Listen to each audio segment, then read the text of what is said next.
The CIA set up a secret project called MK-Ultra.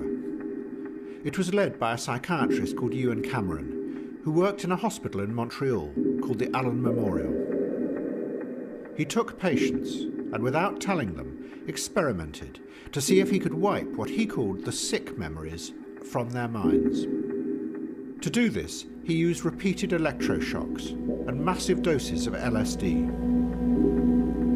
They shipped me up to what they call the sleep room, and they gave me all of these electroconvulsive shock treatments and megadoses of drugs and LSD and all of that, and I have no memory of any of that. Nothing of that time in the Allen Memorial or any of my life previous to that. All gone, wiped.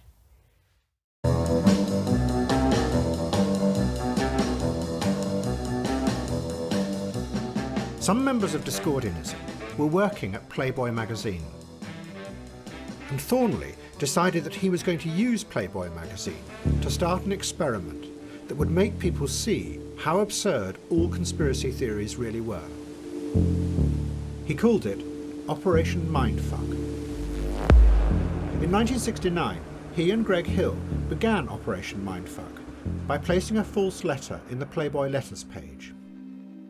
They put it between another letter asking if gun fanatics had small penises, and one from a man asking about the physical danger to his testicles from heavy petting.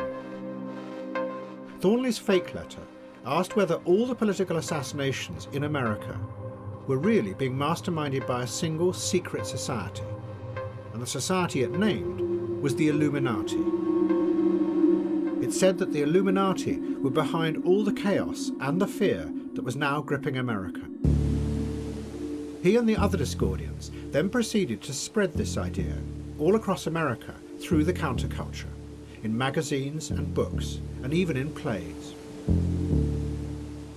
Thornley's aim was to try and break the spell of conspiracy theories by making people see the absurdity of believing them. And he had chosen the Illuminati for the experiment because no one could possibly believe that an 18th century organisation from Bavaria was really, in the second half of the 20th century, the secret rulers of the modern world. It was clearly ridiculous.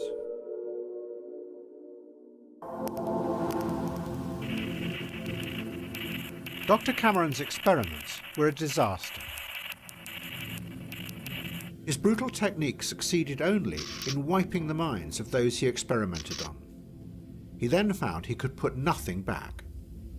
He totally failed to implant any new memories or any new ways of seeing the world. His patients found themselves in a world that had no meaning any longer.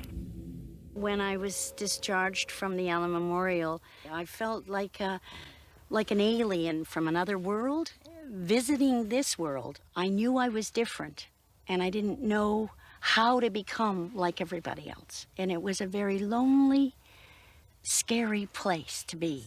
This is your husband. What's husband? What's making love? In the world of individualism that was about to come, psychology was going to play a powerful role because it said it could help to change what was inside people's minds. But what Cameron and the CIA had done showed in a dramatic and extreme way the weakness of this. They had assumed that most of what people felt came from within them. And to make them happier, you just had to alter what was inside their brains. What was forgotten was the other view, that what shapes how people feel is the society around them. Above all, the structure of power that not only controls their lives, but also how they feel. And if you want to change the way people feel, you have to find a way to change that too. Memory is wrapped in what society has decided we should feel like. You should cry at funerals. I found myself not crying at a funeral, and I felt just fine. And I thought, gee, there's something the matter with me. I'm not crying. I should cry. Everybody else is crying. But there wasn't that need to.